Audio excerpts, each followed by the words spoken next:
So, firstly, how were you impressed with Wales in the Six Nations? Because obviously the brand of rugby they played wasn't to everyone's tastes, but were you impressed? Yeah, I mean, I don't really care about the brand of rugby. Like, if I want to watch that brand, an exciting brand of rugby, I'll watch Sevens. Yeah. Like, I like to watch good play. I like to watch winning play. I like to see a team with great sort of unity of movement and great understanding. And I think what Warren Gatland has done is got a load of really good players and made them better. And part of that is, I imagine, his technical coaching from his technical staff, but he's also he obviously is so clear on the message of how he wants Wales to play that everybody knows what to do all the time. A lot like Leinster, actually. Yeah. And Ireland until this year they've been, but Wales just. It's easy to say Wales weren't brilliant because they weren't really in attack, but they were really, really hard to beat, which is infinitely more important. Yeah. So I played in teams that looked great, scored brilliant tries, and lost big games. What's the point? Yeah, and obviously you did hear Mike Tyndall's comments of Wales, sort of basically saying they haven't got no effing chance that they're going to win the World Cup because of the brand of rugby, and it was sort of strange because obviously England. You look back to England in 2003 and they got close against Samoa, which they could have potentially lost. They were I think Wales scored 3 tries to they won in the quarterfinals, and they just scraped past France in the semis. So does the brand of rugby always count when you're going for a World Cup?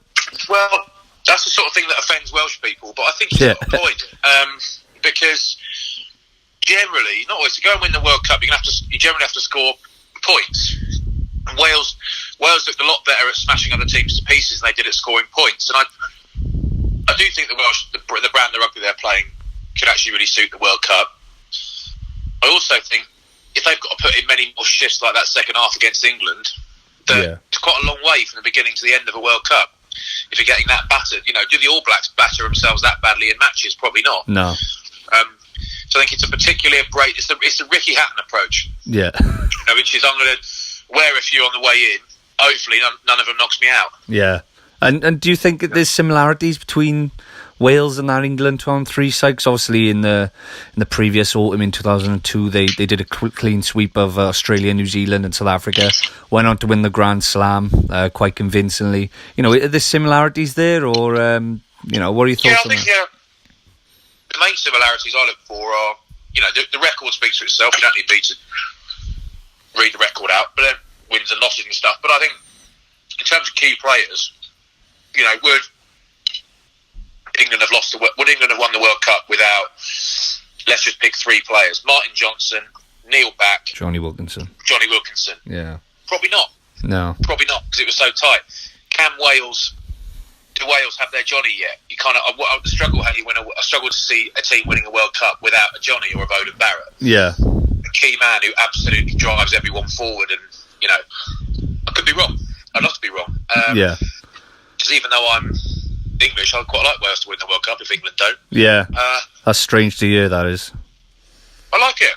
I'm not bothered about. I'm not bothered about what this country, but this team versus that team. It doesn't really bother me. But I'm not very tribal, I guess. But I think.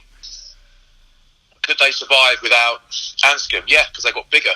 Yeah. Could they survive? It's kind of like they've got. So I wonder, maybe they are in a really good position. I mean, when it comes to it, they're going to have to play against the best attacking teams in the world, and that defence is going to be properly tested. And then, once they've weathered opposition storms, they've got to go and score points. Yeah. They've got good enough players, but they didn't look that good at racking up loads of points in the Six Nations. That's the only worry I would have as a Welshman. Yeah. And obviously you've seen firsthand the likes of Josh Adams, Thomas Young, as you said, Dan Biggar playing their trade in England.